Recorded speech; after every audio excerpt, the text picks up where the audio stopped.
Welcome to Continuing Mobile Education for Emergency Medical Services Providers. This is Block 9, Trauma, Episode 4, Motor Vehicle Collisions and the Older Adult. After viewing this episode, participants will review common injury patterns associated with older adults involved in motor vehicle collisions. Also, participants will review the management of older adults involved in motor vehicle collisions. When you arrive on a motor vehicle accident, the first thing that you want to worry about is your scene safety. Is the scene something that you can approach, or do you have other issues that you have to deal with, down power lines, gasoline, vehicle fire, etc.? As soon as that is determined safe, you have to determine the number of patients that you're going to deal with and determine the severity of those. Once you have triaged how many people you have and how many resources you need, then you can start dealing with the ABCs of those patients. Are any of those patients critical? And this takes all of about 60 seconds to 2 minutes to determine that on most 1 to 2 car MVCs, to determine who's the sickest patient, who needs to go first. Once you have determined that and you determine what resources are dealing with the patient, C-spinal mobilization, oxygenation in the car, and then extrication via either a long board or a KED. If the patient is stable enough, a KED should be used to maintain their spinal mobilization. If they are unstable, they should be rapidly extricated to a long board, at which time they need to have a thorough trauma assessment outside of the vehicle, determine the extent of their injuries or possible injuries, and then determine if they are requiring of advanced life support skills or just basic life support skills, with assessment of vital signs, primary survey, secondary survey, and all appropriate treatments for their injuries.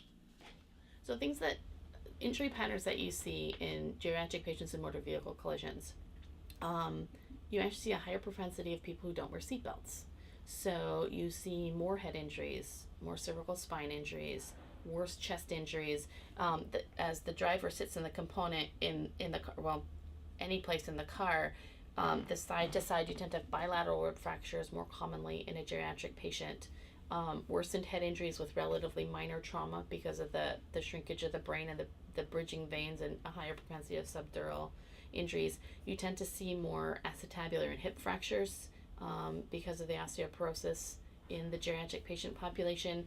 As their knees hit that sort of the front panel of the car, you'll tend to see more acetabular fractures than you do in younger patients, because the acetabulum is a little weaker, where a younger patient would break their femur. The elderly patient is more likely to break their acetabulum. And I think it's very easy to get distracted with, oh my goodness, grandma has 3 different mangled lower extremities, her lower extremities are mangled, her upper extremities mangled.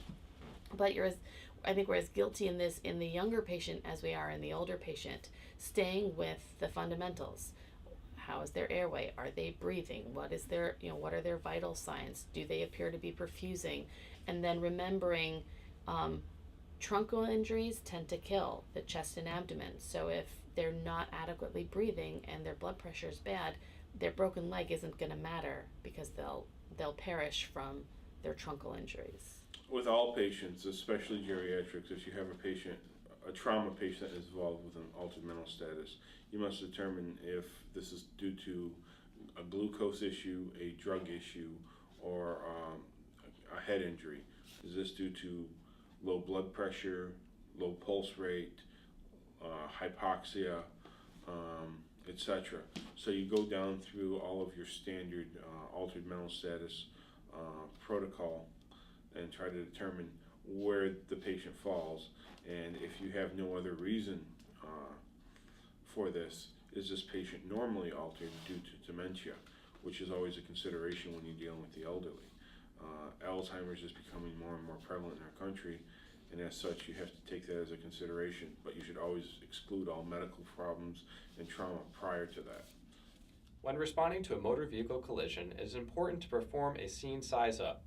This includes scene safety, identifying the number of patients, identifying the number of resources needed, and the severity of injuries.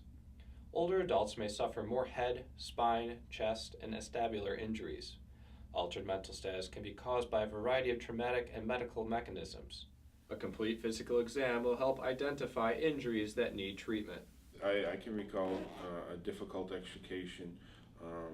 Patient had osteoporosis, and therefore the curvature of their spine due to their kyphosis required that we had to be very careful in how we collared and extricated her. She had some broken extremities and had suffered quite a deal of trauma to her chest from the steering wheel pre-airbags. As a result, we wanted to rapidly extricate her but maintain some type of spinal stabilization. So we actually had to pad the KED with pillows and try to immobilize her the best way we could so that we could keep her spine in its natural alignment due to her disease state while at the same time rapidly extricating her. KED is appropriate to use when you have a patient that is fairly stable and doesn't require immediate action as far as their airway, their breathing, or their circulation.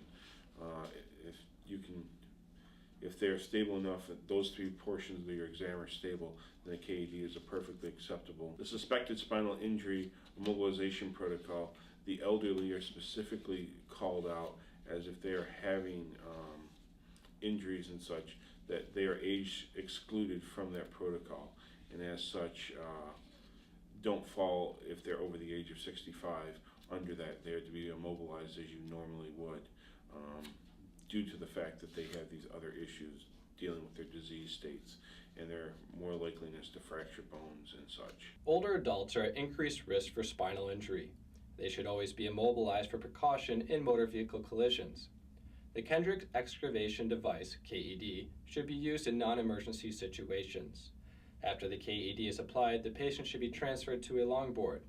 Always assess the patient before and after immobilization. So managing trauma patients in the field, or geriatric trauma patients in the field, I think the biggest challenge for the elderly patient is how to appropriately immobilize them and how to deal with their pain control, and how to properly extract this patient that doesn't quite, isn't as malleable as a younger patient might be.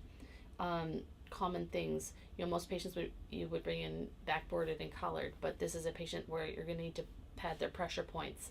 That backboard on that elderly patient for 25 minutes in the field is more likely to result in the beginning of a decubitus ulcer for the 80-year-old than it is for the 20-year-old.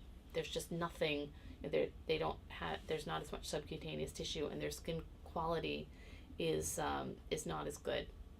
Much higher propensity for that. Needing to differently immobilize, supporting a kyphotic back, changing the way you immobilize the cervical spine. You may not be able to use your standard cervical collar. You may need to use something a little bit differently for that. Not forgetting about pain control in the elderly patient. Rib fractures are painful. Supporting someone's breathing, you're going to have a lower threshold for intubating an elderly patient.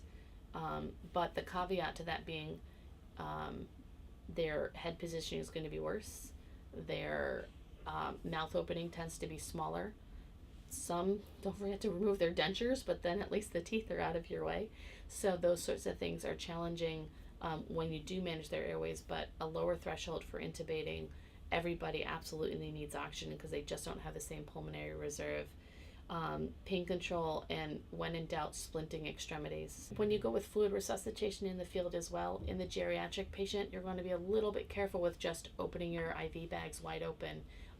That patient may not be able to process those extra 2 and 3 and 4 liters of fluid they get in the field, and not end up in florid pulmonary edema from that, not end up in congestive heart failure from that, not end up with other issues from that. So let me a little bit cautious with that. Keeping elderly patients warm is exquisitely important. Whether they're burned, not burned, whether they have anything broken, not broken. There's something in triad we like to call the triad of death. It's hypothermia, acidosis, and coagulopathy, and it all starts with being cold. You're cold, you bleed, you get more acidotic, your clotting systems don't work as well. Your normal endogenous pressors, or things that regulate your blood pressure endogenously, don't work as well. Your blood pressure gets lower, you get more fluid, you get colder, and it all continues. In an elderly patient, they already are at risk for hypothermia just with the changes in their skin as they age. So tuck grandma in and keep her warm. The older adult should receive extra padding and special considerations for spinal immobilization. Pain control, oxygenation, and splinting are essential in the older adult trauma patient.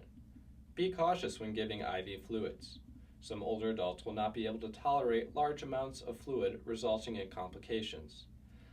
Older adults are more prone to hypothermia, which can have significant negative outcomes if not prevented. After viewing this episode, participants will review common injury patterns associated with older adults involved in motor vehicle collisions.